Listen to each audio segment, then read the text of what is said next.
دوستو، دنیا کے سیاسی منظرنامے میں کچھ لمحات ایسے ہوتے ہیں جو صرف ایک واقعہ یا ایک فیصلہ نہیں ہوتے بلکہ آنے والی نسلوں کی تقدیر کا فیصلہ بھی اپنے اندر رکھتے ہیں۔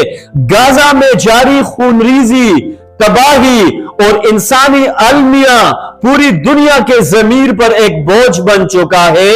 ایسے میں یو این نے ایک نئی ریزولوشن منظور کی ہے جس کا مقصد بظاہر امن، استحکام اور انسانی امداد کی فراہمی ہے، لیکن جس طرح ہر فیصلہ صرف الفاظ کا مجموعہ نہیں ہوتا، اسی طرح اس قرارداد کے اندر بھی بہت سے پوشیدہ پہلو موجود ہیں جنہیں سمجھنا، پرکھنا اور ان پر کھل کر آواز اٹھانا وقت کا تقاضا ہے۔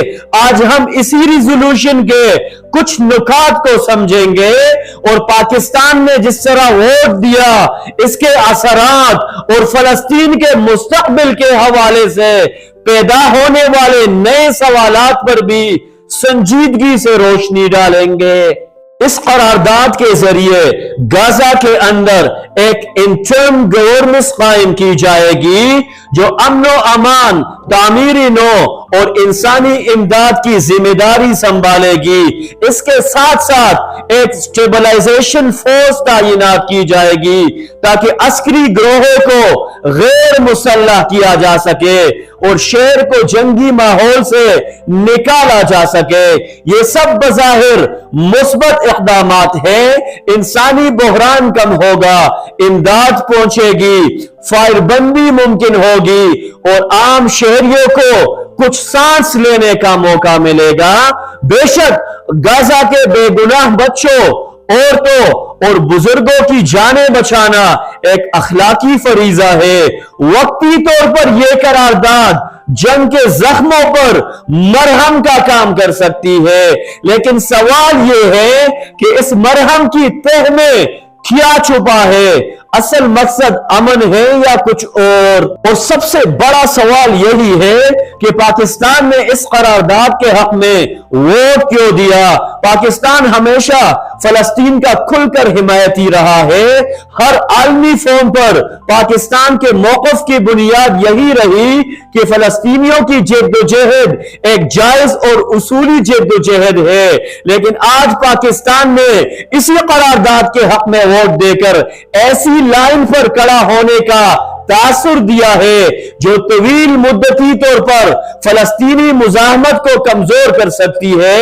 دیکھیے، اسرائیل گزشتہ کئی دہائیوں سے پوری کوشش کرتا رہا کہ حماس کو غیر مسلح کر دے، ان کے مزاحمت یہ قوت ختم کر دے، لیکن اسرائیل اس میں ناکام رہا۔ اب یہی کام اس بین الاقوامی فورس کے ذریعے کیا جائے گا۔ یہ سب امریکہ کی سرپرستی میں کیا جائے گا۔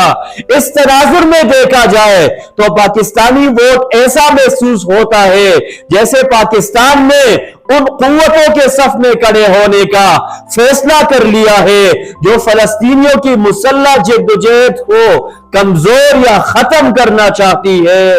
دوستو، یہ قرارداد یقیناً غزہ کے اندر فوری انسانی ریلیف کا باعث بن سکتی ہے۔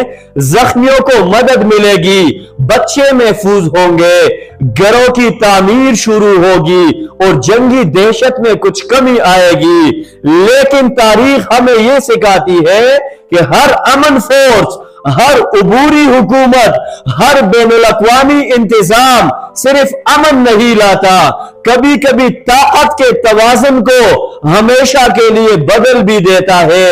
پاکستان کو چاہیے تھا کہ وہ اس قرارداد پر ووٹ دینے سے پہلے وہی احتیاط کرتا جو روس اور چائنا نے کی۔ پاکستان کو چاہیے تھا کہ وہ فلسطینیوں کی طویل مدتی آزادی، ان کی جدوجہد اور ان کی خود مختاری کے لیے مضبوط اور واضح موقف اپناتا۔